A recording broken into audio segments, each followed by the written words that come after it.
Highs ఎవరైతే government job కోసం wait చేస్తున్నారో వాళ్ళకి గుడ్ న్యూస్ అనమాట. ఏంటంటే అక్టోబర్ 28కి ఆర్ఆర్బి నోటిఫికేషన్ వచ్చాయన్నమాట. కాబట్టి దాంట్లో గ్రాడ్యుయేషన్ వాళ్ళు అండ్ అన్ గ్రాడ్యుయేషన్ వాళ్ళు అప్లై చేసుకోవచ్చు. గ్రాడ్యుయేషన్ అంటే డిగ్రీ, బీటెక్, పీజీ, ఎంబీఏ ఎవరైతే అయిపోయిందో వాళ్ళు అప్లై చేసుకోవచ్చు. అన్ గ్రాడ్యుయేషన్ అంటే ఎవరైతే ఇంటర్మీడియట్ అయిపోయిందో వాళ్ళు అప్లై చేసుకోవచ్చు అనమాట. అండ్ ఈ గ్రాడ్యుయేషన్ వాళ్ళకి అండ్ అన్ గ్రాడ్యుయేషన్ వాళ్ళకి డిఫరెంట్ జాబ్స్ ఉన్నాయి అనమాట. గ్రాడ్యుయేషన్ లో డిఫరెంట్ జాబ్స్ ఉన్నాయి అండ్ అన్ గ్రాడ్యుయేషన్ లో డిఫరెంట్ జాబ్స్ ఉన్నాయి. ఎవరికి ఏ సూటబుల్ అప్లై చేసుకోండి. అండ్ లాస్ట్ డేట్ వచ్చేసి 28 నవంబర్ అనమాట.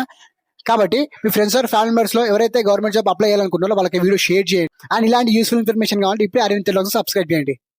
Thank you guys.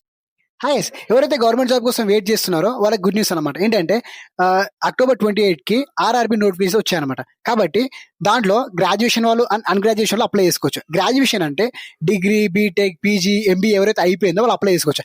An graduation అంటే ఎవరైతే ఇంటర్మీడియట్ అయిపోయిందో వాళ్ళు అప్లై చేసుకోవచ్చు అనమాట. అండ్ ఈ గ్రాడ్యుయేషన్ వాళ్ళకి అండ్ అన్ గ్రాడ్యుయేషన్ వాళ్ళకి డిఫరెంట్ జాబ్స్ ఉన్నాయి అనమాట. గ్రాడ్యుయేషన్ లో డిఫరెంట్ జాబ్స్ ఉన్నాయి అండ్ అన్ గ్రాడ్యుయేషన్ లో డిఫరెంట్ జాబ్స్ ఉన్నాయి. ఎవరికి ఏ సూటబుల్ అప్లై చేసుకోండి. అండ్ లాస్ట్ డేట్ వచ్చేసి 28 నవంబర్ అనమాట. కాబట్టి మీ ఫ్రెండ్స్ ఆర్ ఫ్యామిలీ మెంబర్స్ లో ఎవరైతే గవర్నమెంట్ జాబ్ అప్లై చేయాలనుకుంటున్నారో వాళ్ళకి వీడియో షేర్ చేయండి. అండ్ ఇలాంటి యూస్ఫుల్ ఇన్ఫర్మేషన్ కావాలంటే ఇప్పుడే అరవింద్ తెలుగు సబ్స్క్రైబ్ చేయండి. Thank you guys.